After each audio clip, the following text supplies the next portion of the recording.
Support for this podcast comes from Is Business Broken, a podcast from BU's Meirotra Institute that explores questions like, why are executives paid so much? Do they deserve it? Listen wherever you get your podcasts.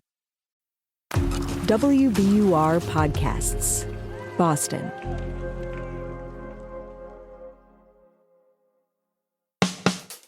I'm Daryl C. Murphy, and you're listening to The Common.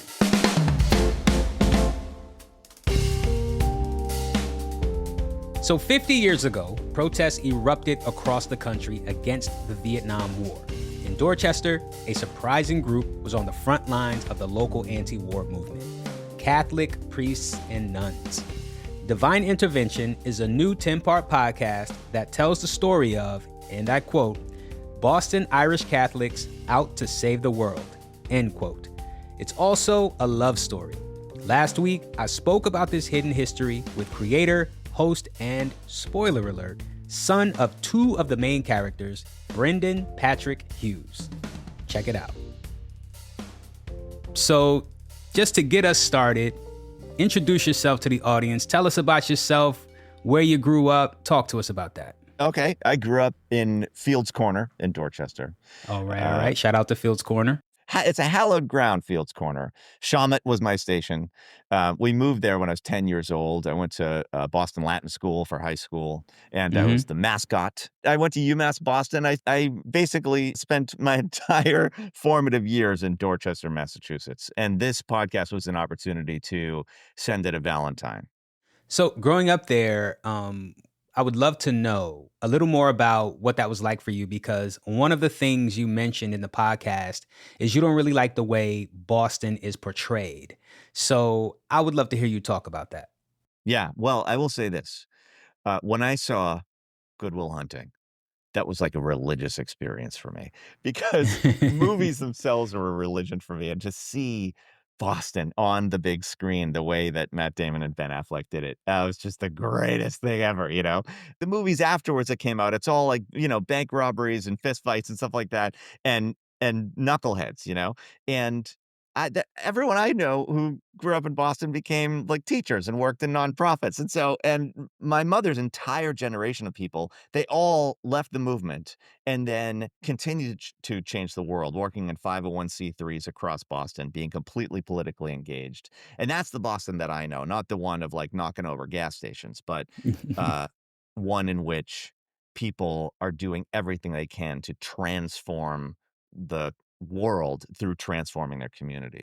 And so that is something that inspired me to tell another story of Boston. Give us the overview of this podcast, because we don't want to give away too much, but we want to give folks what the story's about, So give us the who, what, when, where about the podcast. My mother started telling me these crazy stories many years ago of priests and nuns who became very good cat burglars in the Vietnam era. I'm in. Exactly. It doesn't make any sense. They became cat burglars in order to sabotage the draft. They saw the draft as an immoral thing. They saw the war as immoral. And they decided, it was priests, nuns, and a bunch of their friends. So there's a bunch of ordinary citizens as well, who decided to take it upon themselves to correct their government when they saw it doing something that they saw was deeply immoral. They were flagrant scofflaws, and they did such disruptive things to the draft that they made it impossible in several major American cities for the government to suck more young men into the maw of war, basically. Thank you for that explainer, because that brings me to the first episode where you introduce us to Paul Cumming. Tell us more about Paul and his anti-war arc. Paul Cumming is, as far as I'm concerned, one of the most badass American patriots ever to have lived. He is very soft-spoken. He had a baby face, and universally loved, unbelievably sweet. He would, like, if it were a movie, you could imagine being played by Michael Cera, Yeah. just the most lovely human being on earth. With a very unique laugh, by the A way. very unique laugh, a huge laugh that erupts, a volcanic laugh. Let's take a listen. And that speaks to exactly his character, that he has a well of gigantic laughter inside of him at all time. He's just an absolute delight of a person.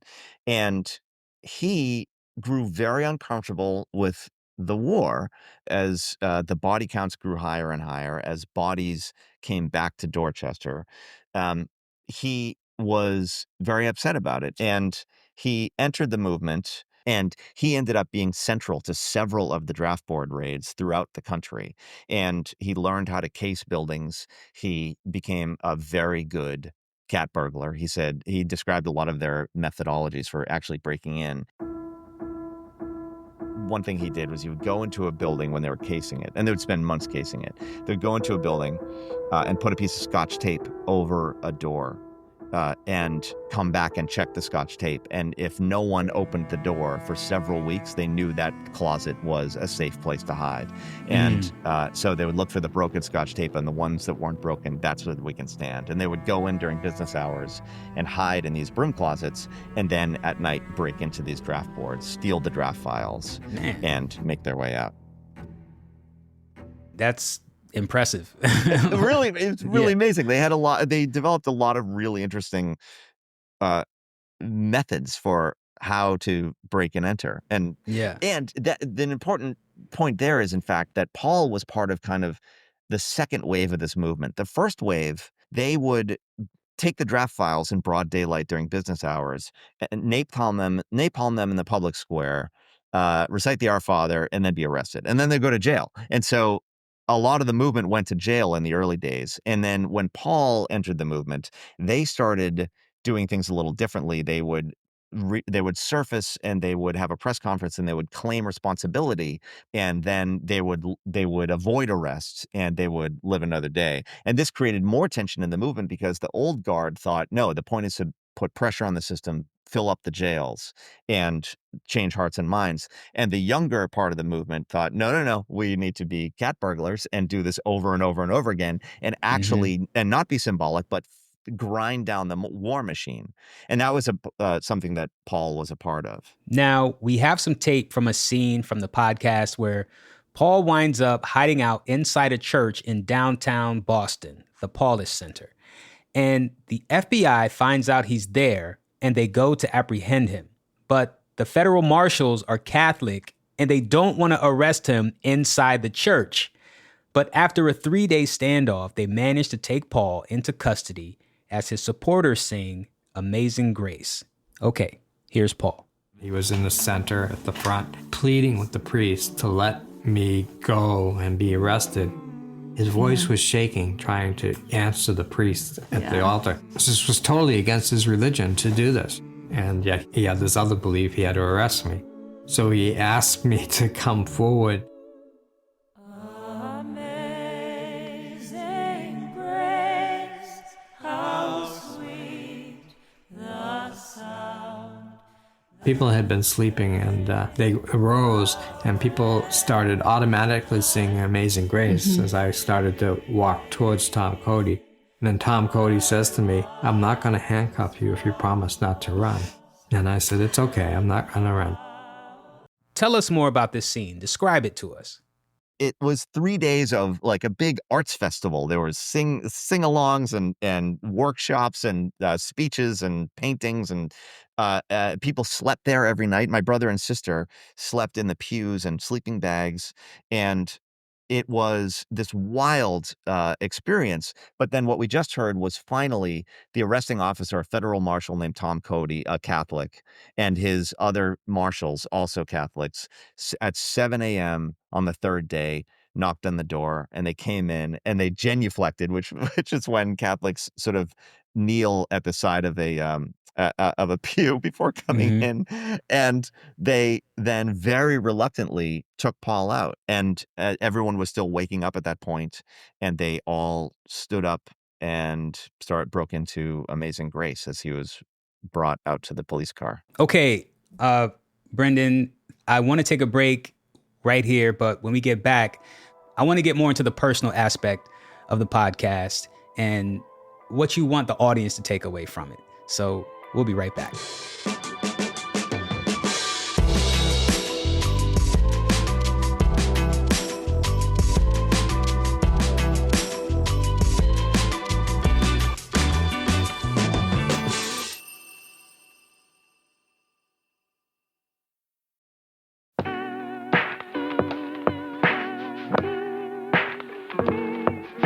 And we're back with host and creator of the 10-part podcast, Divine Intervention. All right, Brendan, I don't want to give too much of the story away here, but you have a much deeper connection to this podcast because the church where Paul hid from the FBI was ran by an activist priest, Father Patrick Hughes, who is your actual father. And he, along with your mother, Marianne, who's also an activist, are both main characters in the story who fall in love with each other. And we have tape of your mother talking about the moment she met your dad. He had on a blue button-down shirt and a pair of jeans and loafers and his incredible, fantastic smile. And he walked in and gave me the hugest grin, a huge Patrick grin. And it was this incredible moment of absolutely love at first sight. It just was boom. And then gone, and then of course, my God, he's a priest. So he was a priest. Uh-huh. Yeah. When did he officially leave the church? The day he married my mom. His last act as a priest was to marry himself to my mother. Wow. What a way to go out. What was it like to hear these stories about your parents, getting to know them in this way? It's there was a lot of lore, as the kids say, to come out of, and that lore can be almost heavy in a way. I mean, they had one of these storybook marriages. It was absolute true love, which is an amazing thing to be a product of. I've now been married, happily married for 13 years. And there's a part of me, my parents got along so well, There's a part of me that anytime I have any sort of disagreement with my wife, I feel sort of the pressure of like, wow, it's not the same kind of marriage, you know what I mean? But in any case, there's a lot of incredible stories. And so when I think about, the kind of husband I am or the kind of citizen I am, it's hard. It can be hard to measure up to what these people did. One of the major themes of the show is this question of age-old question. Can you make change from the inside of a system, or do you have to smash the entire system, right? It's the institution versus the people that the institution is supposed to serve. Mm-hmm. I wonder, where do you think your parents landed on that? That is a fantastic question. I can tell you that my father started as kind of an inside incrementalist who wanted to change the church from the inside, but eventually couldn't because there were too many parts of his human experience that the church could not include. And so he went from being an inside incrementalist to sort of institution smasher in the documentaries that he made. My mother perhaps went in a different direction. She might have started more as a institution smasher, but is still definitely on board for smashing the patriarchy. I can tell you that right now. But she also worked with a lot of institutions in her professional life and made them more nimble. And I actually asked her this question while I was in production on the podcast, because as we edited and created the podcast, it started to become clear that it was going to be a tug of war between inside incrementalists and outside agitators. And where did she stand? And she said, we need both. We need both. Everyone in Congress is desperate for outside pressure.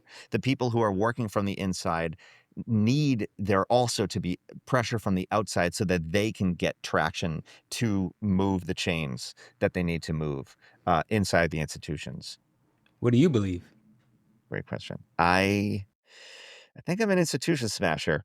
It's something I did not get to talk about in the podcast, but haunted it the whole time. There's this idea of the Shirky effect, which is basically that all institutions will come to perpetuate the problems they purport to solve. Whew. In this late stage hellscape of capitalism, all institutions eventually just become psychopathic in their need to protect themselves and quickly forget about the mission, and they need to be very disruptively reminded of their mission as much as humanly possible. So while I salute the inside incrementalists who we definitely need in there, because we always need a man on the inside, I think a lot of institutions could use some serious smashing. So here's something I'm wondering, also kind of a continuation of that. Divine Intervention came out in early March. So as you're preparing for this release of this series about the protest movement against the Vietnam War, protests broke out on college campuses across the country in opposition to U.S. support for Israel's military assault in Gaza. Were you thinking about the parallels between these two conflicts and the protest movements they started? Absolutely. It was an incredible experience. When we were talking about, I think we were cutting episode 3 or 4, and the debate between destroying property versus not destroying property, we were editing that while at Columbia, the same debate was raging about destruction of property as protest and whether property has a right to exist. The exact same headlines were happening, and history was absolutely repeating itself. The terrifying thing for me is that basically right now the right is having its 60s, and they are on the march and they're coming down the mountain. And I spent this morning reading about Rumeysa Öztürk in Somerville being kidnapped by the government because of something she wrote about Gaza. She's a Tufts graduate student, and she was detained and carried away. And when I think about this show that depicts ordinary citizens correcting their immoral government with their bodies, that is now something that is called for once again. I think especially as ICE starts to do these unbelievably terrifying anti-democratic moves, that is a rehearsal. It will start with vulnerable people like people who are on student visas, and it will continue until they start arresting citizens who write something that the government doesn't agree with. I mean, we are at a very scary period, and this show hopefully will be one that can help to inspire and give people a playbook for how to, as they said on the show, put your body where your mouth is. I feel like that's a good place to end it. Thank you so much for taking the time to come talk with us. We really appreciate it. Daryl, it is a total pleasure and really nice to meet you. You as well. That is host and creator of the podcast series Divine Intervention, Brendan Patrick Hughes. And that's our show for today. Thank you so much for listening to The Common, which is produced by myself and Franny Monahan, with help this week from Steph Brown. It is mixed by Marquise Neal and edited by Yasmin Ammer. And our theme music is Me from Hisu. And from the newsroom of WBUR, I'm your host, Daryl C. Murphy. I will talk to you next week.